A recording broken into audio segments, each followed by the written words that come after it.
So in this video we'll be solving LeetCode question number 3 जो कि मेरा गया है longest substring without repeating characters. इसमें मुझे क्या दे रखा है, मुझे एक स्ट्रिंग दे रखी है। ठीक है, कोई भी स्ट्रिंग दे रखी होगी, मुझे लॉन्गेस्ट सबस्ट्रिंग ढूंढनी है जिसमें मेरे जो कैरेक्टर्स हैं वो डिफरेंट हो। जैसे अब मैं इस कंडीशन में देखूँ तो ABC, अगर मैं A ऐड कर रही हूँ तो A रिपीट हो जा रहा है। ठीक है, अगर मैं BC A देख रही हूँ तो ये तो सेम ही हो गया। ठीक है, फिर CAB देख लो तुम। ठीक है, ABB ये तो नहीं हो पाएगा, तो इसकी लेंथ कितनी है, 3 है, इसकी कितनी है, 3 है, इसकी कितनी है, 3 है, तो मेरे पास मिनिमम मैक्सिमम लेंथ कितनी आ रही है, 3 ही आ रही है ना।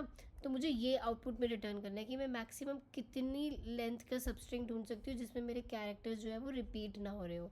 तो इस क्वेश्चन में क्योंकि मुझे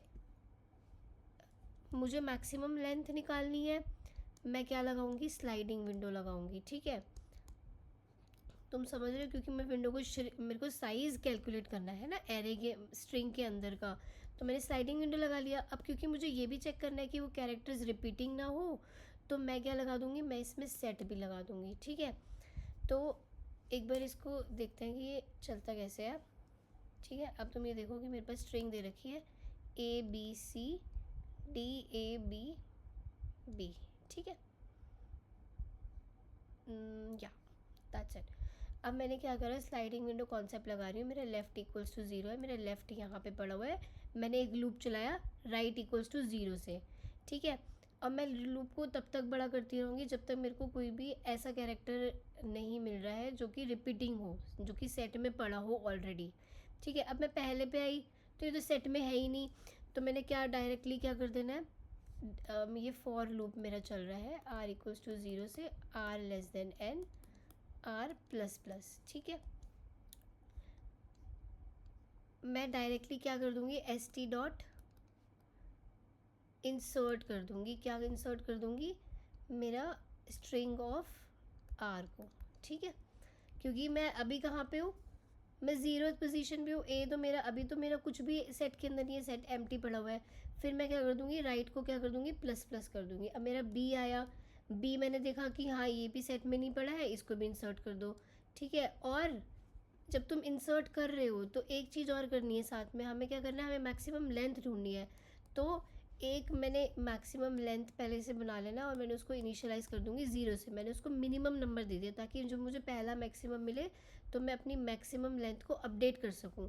तो मैं यहाँ पे साथ साथ मैक्सिमम लेंथ को भी अपडेट कर दे रहूँगी। वो क्या हो जाएगा, max L comma window size, जो कि मेरा क्या होता है R-L+1। ठीक है, ये मैं मैक्सिमम लेंथ को अपडेट करती रहूँगी। तो मेरी अभी मैक्सिमम लेंथ कितनी हो गई, यहाँ पे तुम देखोगे मेरी मैक्सिमम लेंथ कितनी हो गई है, 2 हो गई है। ठीक है, फिर मैं आई C पे, अब मेरा लेफ़्ट तो यहीं पड़ा हुआ है, अभी लेफ़्ट को मैंने छेड़ा ही नहीं है, विंडो श्रिंक नहीं कर रहे, अभी हम विंडो को एक्सपैंड कर रहे हैं।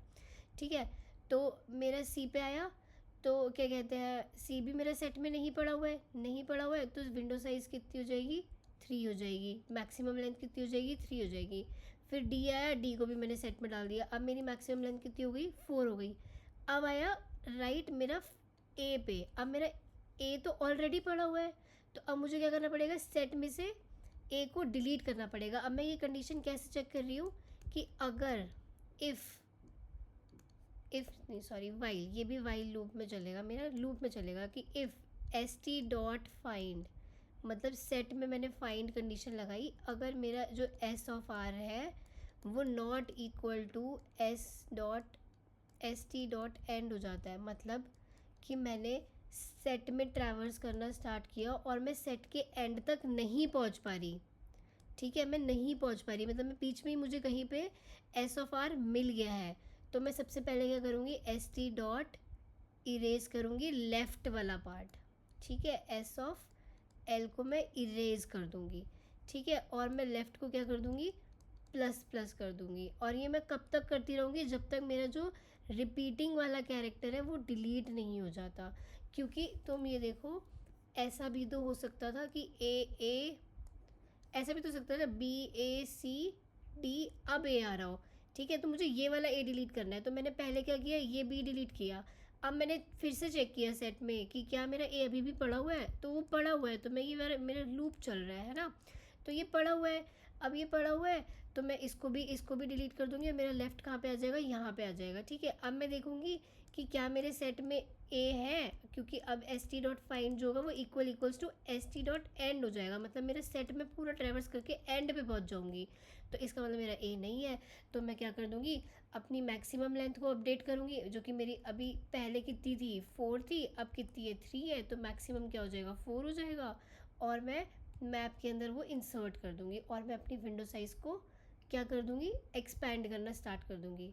ठीक है, तो एट दी एंड मेरे को क्या रिटर्न करना है, मेरे को रिटर्न करनी है मैक्सिमम लेंथ रिटर्न करनी है। ठीक है, एक बार इसको लीड कोड पर चला के देख लेते हैं। देखो, मैंने सबसे पहले क्या बनाया, एक अनऑर्डर्ड सेट बनाया कैरेक्टर जिसमें डेटा टाइप ले रही हूँ मैं। ठीक है, लेफ़्ट को इक्वल्स टू 0 रख दिया, मैक्सिमम लेंथ को इक्वल्स टू 0 रख दिया। फिर मैंने एक फॉर लूप चलाया 0 से साइज़ तक। ठीक है, और मैं क्या कर रही हूँ, विंडो को एक्सपैंड कर रही हूँ, तो मैं राइट को प्लस प्लस करती जा रही हूँ। ठीक है, अब जब तक मेरा एस टी डॉट फाइंड में मेरा जो एस ऑफ राइट है वो not equal to s t dot end हो रहा है, मतलब कि मेरा जो कैरेक्टर है वो रिपीटेड है, मतलब वो सेट में ऑलरेडी पड़ा हुआ है, तो मैं पहले उसको इरेज करूँगी। मैं लेफ़्ट साइड से इरेज करना स्टार्ट कर दूँगी और लेफ़्ट पॉइंटर को क्या कर दूँगी, प्लस प्लस कर दूँगी। अगर मेरा ऐसा कुछ नहीं होता, मेरे सेट में मुझे नहीं मिल रहा है, मतलब s t dot find equals to s t dot end पहुँच जा रहा है, तो ये पार्ट मेरा सेफ है, it is safe to use, it is safe to insert in the set. तो मैं एस ऑफ राइट को एस टी डॉट इंसर्ट कर दूँ, मतलब इंसर्ट कर दूँगी सेट में, और मैं अपनी मैक्सिमम लेंथ को क्या कर दूँगी, अपडेट कर दूँगी, और मैं एट दी एंड क्या रिटर्न कर रही हूँ, मैक्सिमम लेंथ को। ठीक है, इसको रन करके देख लेते हैं। तो तुम्हारे ये टेस्ट केसेस सारे रन हो गए हैं। सो अब तुम्हें ये क्वेश्चन समझ में आया होगा। एक बार इसकी टाइम कॉम्प्लेक्सिटी देख लेते हैं और स्पेस कॉम्प्लेक्सिटी देख लेते हैं। देखो, क्योंकि इसमें एक फॉर लूप लगा है जो कि मेरा क्या कर रहा है, ट्रैवर्स कर रहा है, पूरे एरे को एक ही बार ट्रैवर्स कर रही हूँ मैं, तो ऑर्डर ऑफ एन हो जाएगी टाइम कॉम्प्लेक्सिटी। अब क्योंकि हम इसमें क्या यूज़ कर रहे हैं, सेट यूज़ कर रहे हैं, मैं सेट में एलिमेंट स्टोर कर रही हूँ। ठीक है, तो मेरी के एलिमेंट स्टोर कर रही हूँ, अगर मेरी विंडो साइज़ के है, ठीक है, मैक्सिमम लेंथ के है, तो मेरे के एलिमेंट सेट के अंदर स्टोर हो रहे हैं, तो ऑर्डर ऑफ के मेरी क्या हो जाएगी, स्पेस कॉम्प्लेक्सिटी हो जाएगी इसमें। और वर्स्ट केस में space complexity order of n हो जाएगी, कि मेरे जो सारे एलिमेंट थे सारे ही यूनिक थे और मैंने सारे ही सेट के अंदर स्टोर करवा दिए। ठीक है, सो आई होप तुम्हें ये क्वेश्चन समझ में आया होगा। Thank you, bye bye.